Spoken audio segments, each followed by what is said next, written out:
Okay, now let's take a look at our more numeric, our interval variables. So temperature, Fahrenheit and Celsius. Let's confirm that it's interval and let's find out if it is going to be discrete or continuous using our table or our flowchart here as well. Okay, here we go. Temperature. Is temperature quantified or numeric? It sure is. It's numbers. Okay. Is there an equal difference between adjacent values? Yes, the difference between 1 degrees and 2 degrees is the same as the difference between 2 degrees and 3 degrees. Anything that's a true numeric value is going to have an equal difference between adjacent values. All right, so we have yes. Do values have a true 0 point that is never negative? Okay, let's think about that for a second. 0 degrees temperature, 0 degrees Fahrenheit, 0 degrees Celsius. That 0 does not indicate a lack of temperature. If you were using degrees Kelvin, it would, but we're not going to go there. We're not going to overcomplicate it and overthink it. So it doesn't have a true 0 point. We also know this because you can have negative degrees. I grew up in Southern Ohio and it got pretty cold sometimes, and I definitely experienced some negative temperatures. Okay, so here we go. We're going to say no. Are values limited to whole numbers or fixed values? So we have to kind of think about that, right? When it comes to temperature, when it comes to degrees, it may look like we are dealing with whole numbers because nobody says it's 95.2 degrees outside, but if you are measuring it accurately, it does function in terms of decimals. So we are going to say no, and that means temperature is interval and continuous. All right. These paths get a little bit longer, right, once you start getting into interval and ratio variables. All right, what's next? Golf score. All right. So golf score is numeric. There is an equal difference between adjacent values.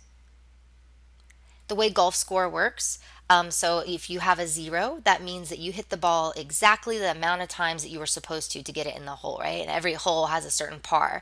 So if a hole has a par 4 and you get the ball in the hole after 4 putts, your score for that hole is a 0, right?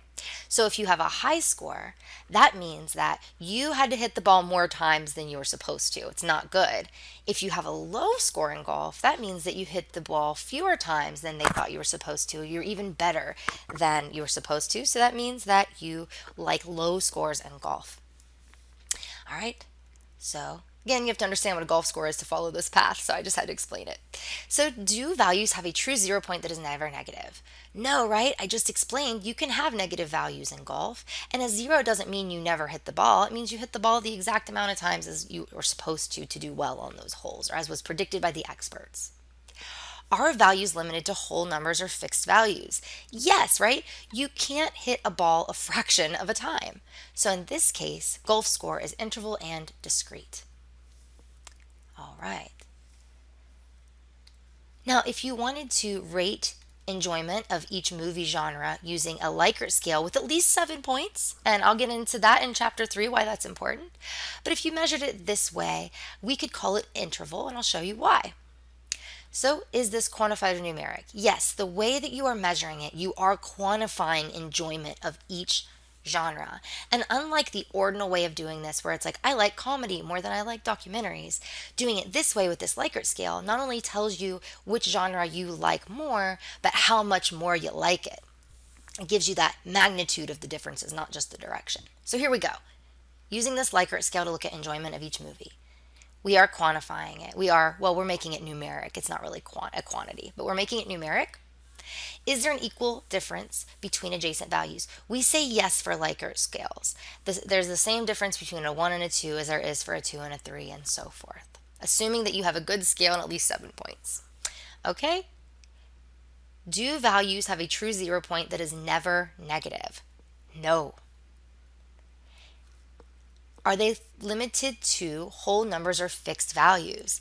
So I will get into this in chapter 3. This is really tricky, But we usually view satisfaction scales or agreement scales or any kind of Likert scale measuring something that's an internal characteristic as something that's on a continuum.